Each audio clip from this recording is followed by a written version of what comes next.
你幾點鐘到㗎？我今日早上係9點鐘就已經到咗啦，因為我哋所有工作人員咧，基本上都係9點半之前就要到嚟做準備咁樣咯。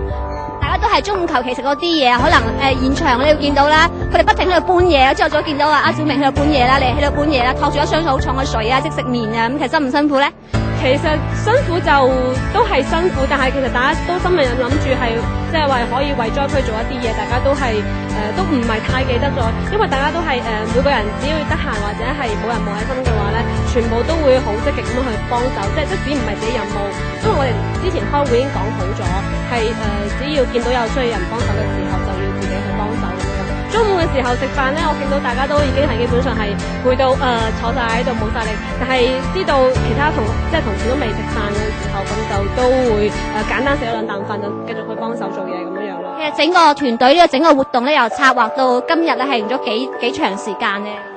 其實時間都好短，因為當我哋知道四川汶川嗰邊咧有地震嘅時候咧，我哋已經開始喺度諗我哋可以幫四川嗰邊嘅災民做咗啲乜嘢啦。咁大家都係覺得即係可能錢嗰方面我哋送到去都可能唔一定攞到實處，所以我哋進行一個點對點嘅一個咁樣嘅行動咯。希望真係可以幫到災民，即係我見到好多現場嘅街坊就話可以捐款，但係我都係想會真係去買啲麵啊或者買啲其他咩嘢過嚟。但係我諗我喺度都要呼籲下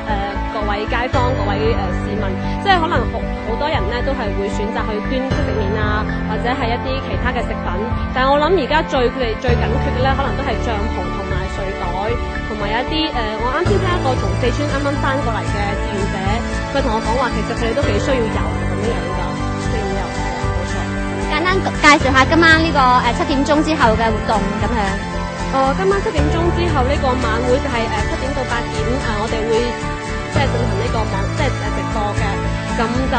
到時係我哋會有一系列嘅唔同活動啦，咁同時都係希望更加多嘅市民都有捐款捐物，同埋我哋咧即係話呢個捐物嘅現場一定係會持續到晚黑嘅10點鐘，希望大家即係都係冇斷冇俾佢斷，一定要過嚟。你再呼籲下，因為好多朋友咧而家可能未收工㗎，咁佢哋收工翻嚟應該仲趕得切喺呢度進行捐贈嘅。冇錯，大家收工之後咧可以即刻過到嚟現場啦。咁我哋呢個捐物嘅現場係會持續到10點鐘，大家就唔需要擔心話嚟唔切啦，或者係之類嘅嘢嘅。我哋同珠江好多工作人員都會今晚一直堅持到10點鐘，等住你嚟捐款。